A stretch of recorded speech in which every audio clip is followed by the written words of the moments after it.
Nadie en el pueblo sabía su nombre, solo que la niña de las trenzas mal hechas siempre aparecía al atardecer, con un vestido que ya le quedaba corto y las mejillas hundidas por el hambre. Se sentaba en las escaleras del almacén, observando cómo los padres recogían a sus hijos con risas y pan caliente en las manos. Nadie la miraba, nadie preguntaba por ella. Hasta que una tarde, mientras las campanas del tren silbaban a lo lejos, se acercó al único hombre que no parecía tener a nadie. Él acababa de desmontar de su caballo, aún cubierto de polvo, con el sombrero tapándole la mirada y la voz áspera como madera vieja. Ella se le paró enfrente y sin titubear dijo: ¿Puedes fingir que eres mi papá? ¿Solo por un día? El hombre parpadeó como si no hubiera oído bien. Nadie le hablaba así, nadie lo tocaba. Pero esa criatura puso su manita en su manga como si el mundo no le debiera explicación. Quiero entrar al picnic de los niños. Solo dejan pasar a los que tienen papás, explicó mirando al suelo. No quiero robar. Solo quiero fingir por un rato. El silencio entre ellos fue tan denso que ni el viento se atrevió a cruzarlo. Él observó sus zapatos rotos, la mancha de sopa seca en su falda, el esfuerzo en su voz por no sonar rota. ¿Cómo te llamas?, murmuró él finalmente. Nadie me lo pregunta desde que mamá se fue, dijo con una sonrisa chueca. Pero me llamo Alma. Él tragó saliva. Y aunque su vida entera había sido una fuga constante, de guerras, de errores, de sí mismo, ese nombre se le clavó como un clavo en el pecho. Está bien, Alma, dijo, alzando la mirada por primera vez. Seré tu papá, solo por hoy. Nadie en la plaza entendió por qué aquel hombre solitario se arrodilló para ajustarle el lazo en el cabello, o por qué la niña tomó su mano como si la hubiese esperado toda la vida. Caminaban hacia la feria con pasos disparejos, pero una dignidad compartida que hizo que más de uno bajara la vista. Ella no sabía que acababa de rogarle a un hombre que no creía merecer amor.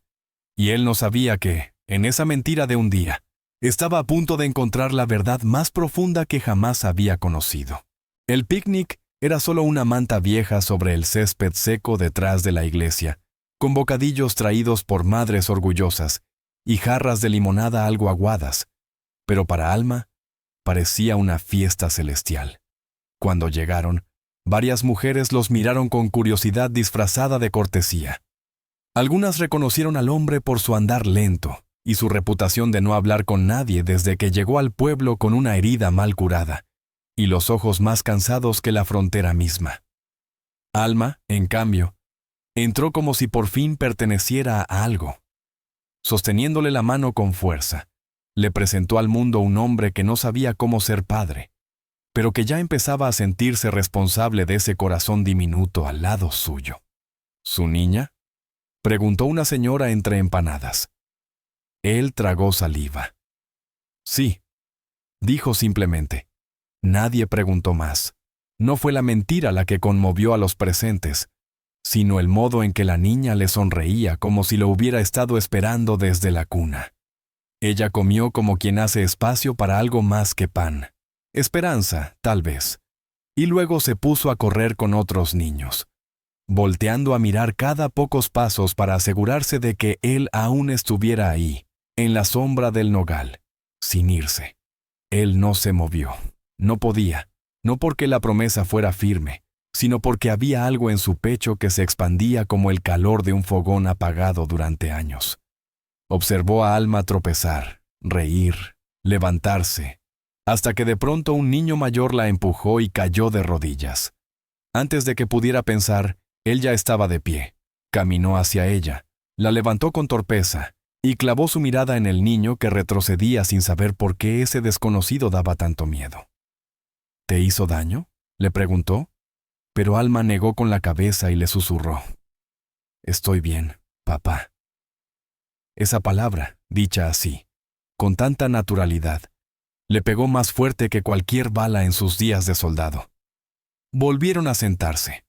Nadie más se atrevió a mirarlos con duda.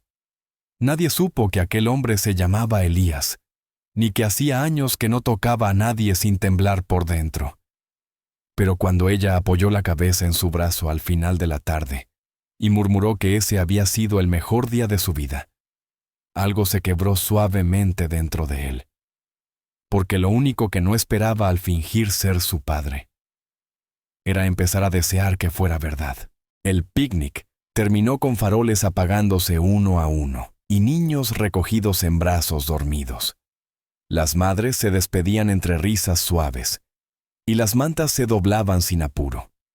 Alma no quería irse. Sus ojos pedían más tiempo, aunque su boca no lo dijera. Elías no tenía un plan, solo había aceptado fingir, pero ahora que el día acababa, no sabía cómo soltar esa mano. ¿Dónde vives?, preguntó, ya sabiendo que la respuesta no le gustaría.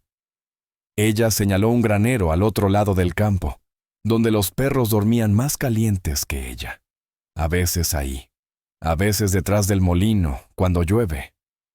Él no dijo nada, solo la cargó.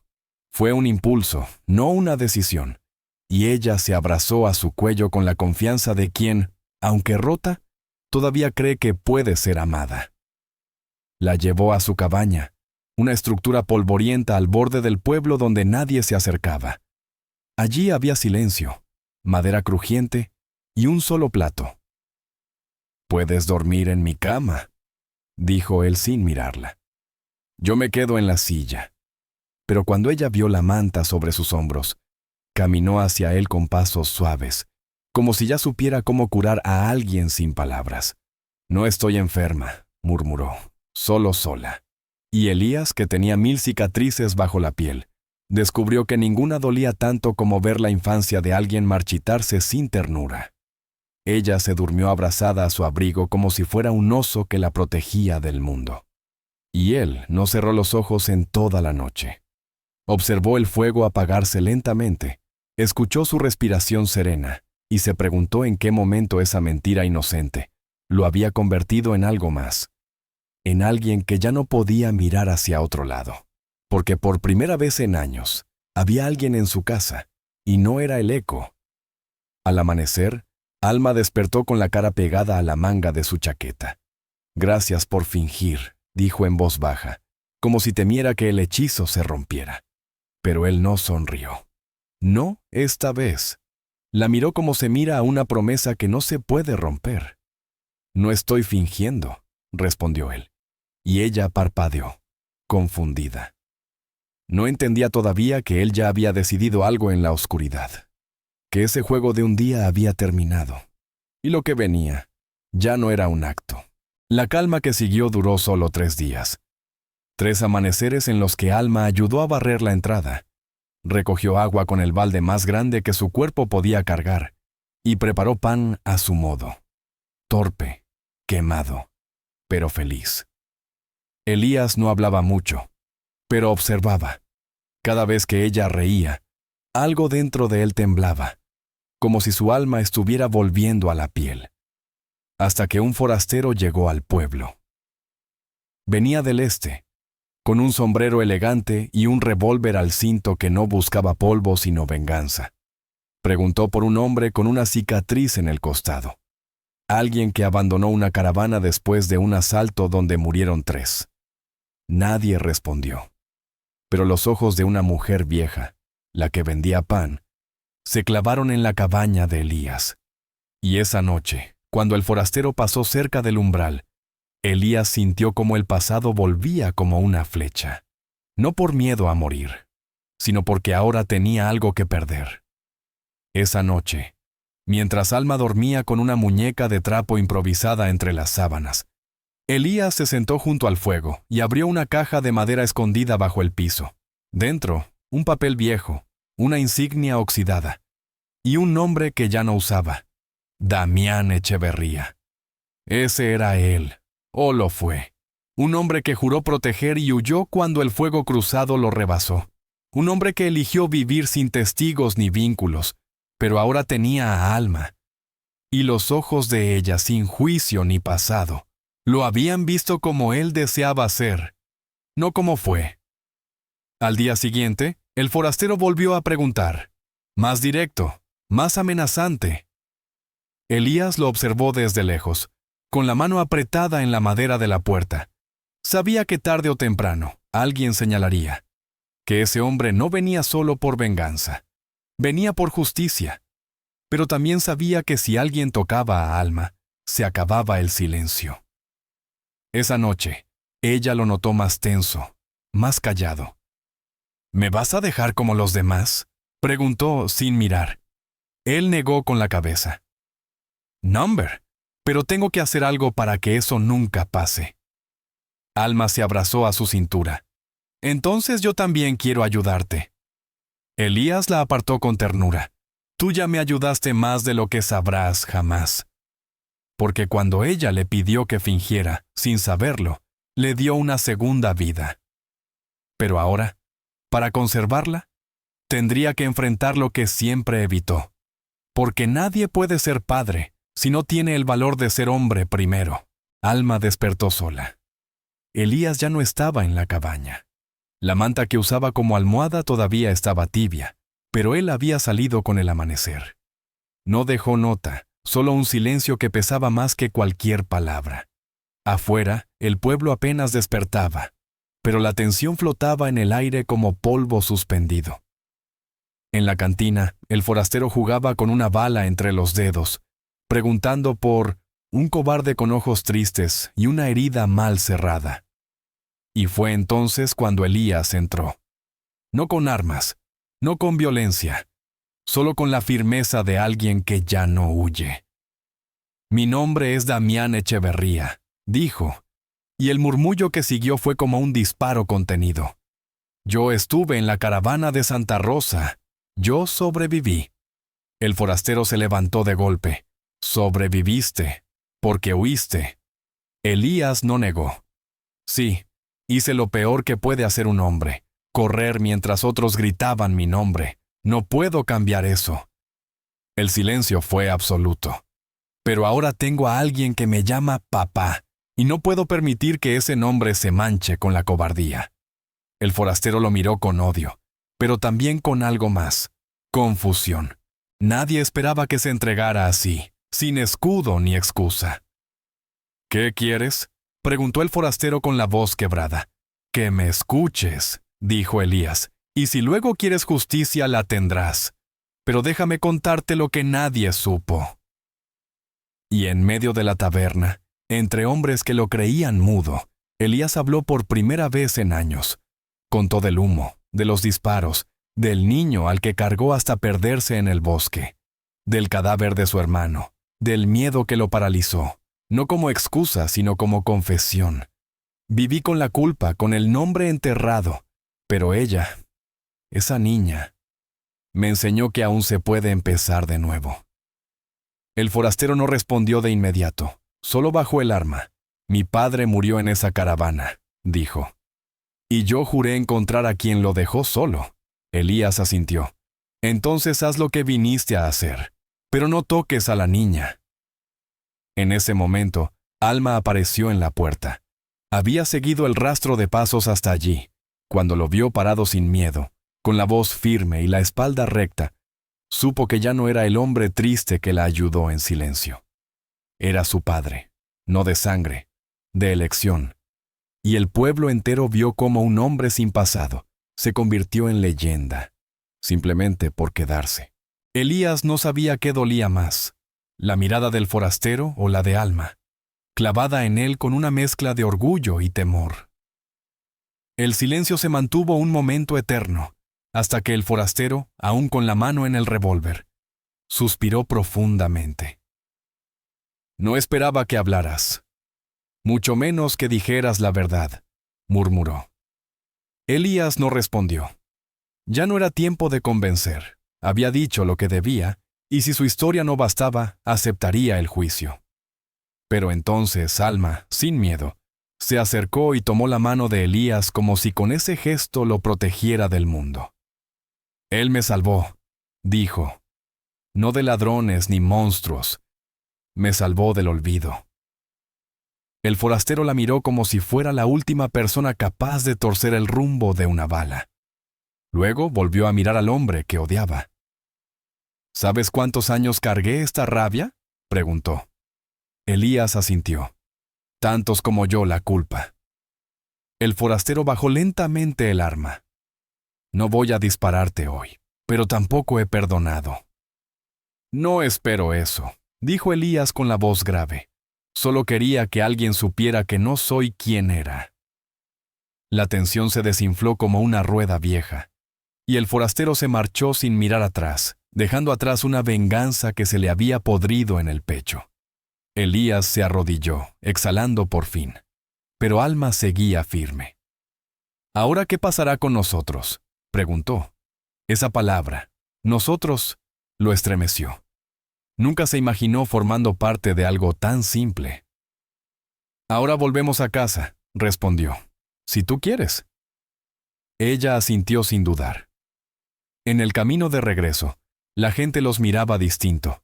Nadie los saludaba aún, pero ya no apartaban la vista. Algunos incluso le hicieron un gesto leve con la cabeza, como reconociendo algo que no sabían nombrar. Días después, un delegado del alcalde tocó la puerta de la cabaña. Traía una oferta. «Alguien habló bien de usted», dijo el hombre, incómodo.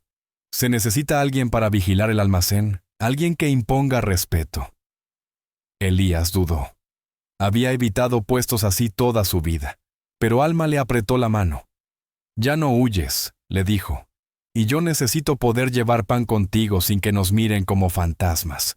Aceptó el trabajo, no por el dinero, ni por la reputación, sino porque alguien creía que podía hacerlo. Y por primera vez, Elías, el hombre que se hacía llamar Damián en sus pesadillas, sentía que el pueblo no solo lo toleraba, empezaba a verlo, como padre, como hombre, como alguien que, sin disparar una sola bala, había logrado defender lo más importante que tenía. Elías había empezado a despertar con algo que no sentía desde joven: propósito. El almacén lo ocupaba desde el amanecer, pero regresaba antes del anochecer solo para escuchar a Alma contarle cosas que no pasaron, pero que ella deseaba que sí. «Hoy me llamaron por mi nombre en la escuela», decía, y no me dio miedo responder. Cada noche, él le corregía la lectura, le enseñaba a usar las herramientas viejas de la cabaña, y en silencio reconstruía los pedazos de sí mismo que creía perdidos.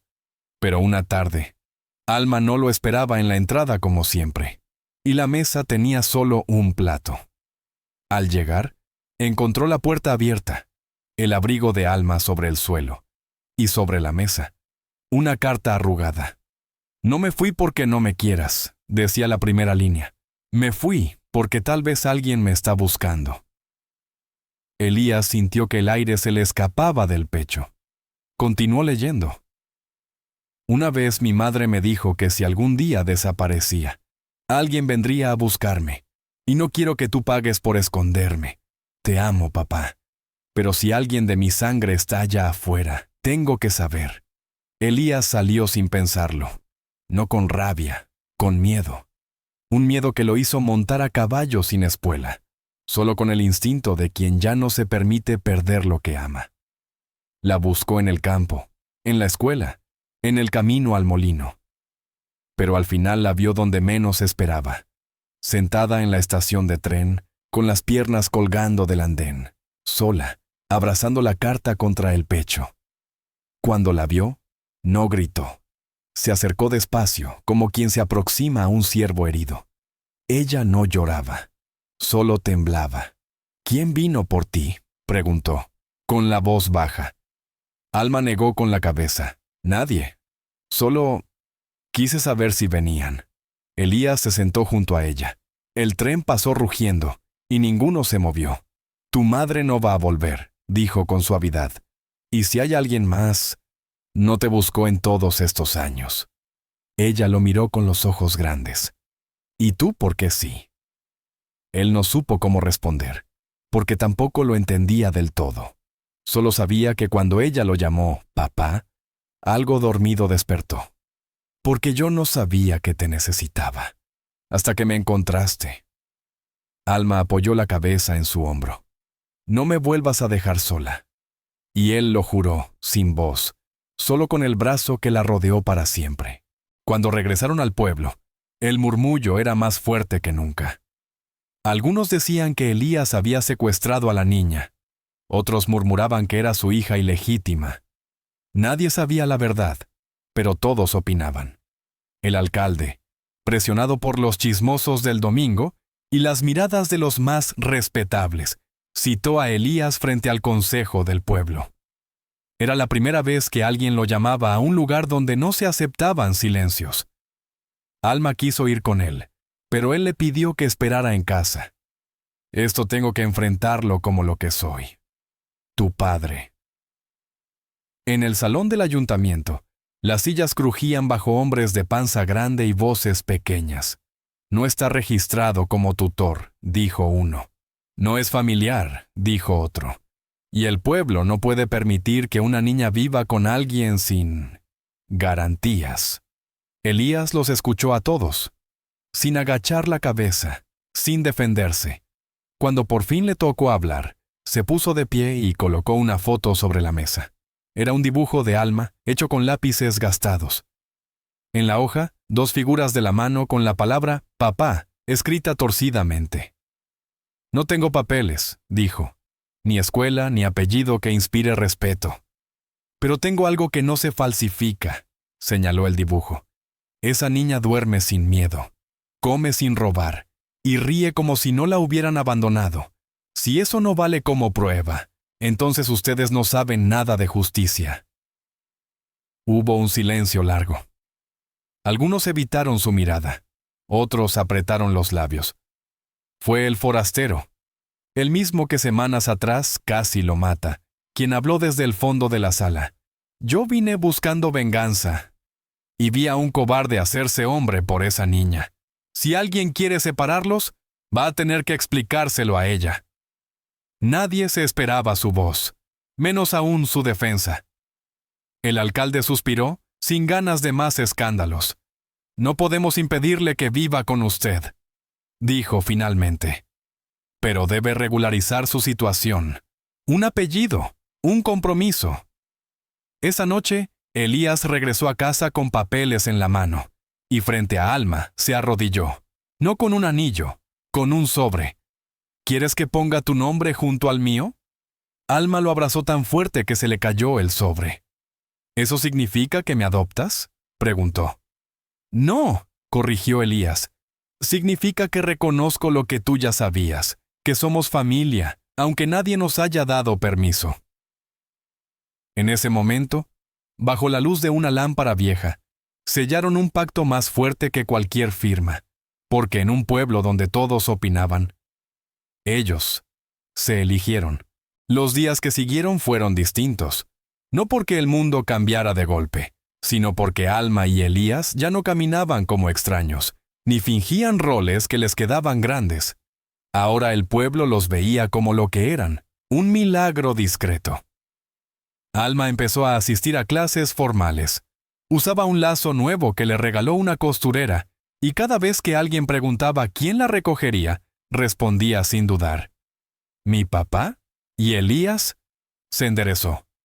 Afiló sus herramientas, barnizó la puerta de la cabaña y hasta limpió un espacio en la mesa para los deberes escolares. Por primera vez en su vida, alguien lo obligaba a imaginar un futuro. Pero el pasado tiene la costumbre de regresar no cuando lo llaman, sino cuando uno empieza a sanar. Una mañana llegó una carta sellada desde Santa Rosa. No era amenaza, era testimonio. Uno de los sobrevivientes de la masacre recordaba a un hombre que cargó a un niño herido hasta el bosque, mientras otros escapaban. Lo describía con precisión. Ese hombre no huyó, ese hombre me salvó la vida. Elías la leyó 2 veces, sin saber qué hacer con tanto alivio. Lloró sin lágrimas, en silencio. Y cuando Alma lo vio con la carta en la mano, preguntó si estaba triste.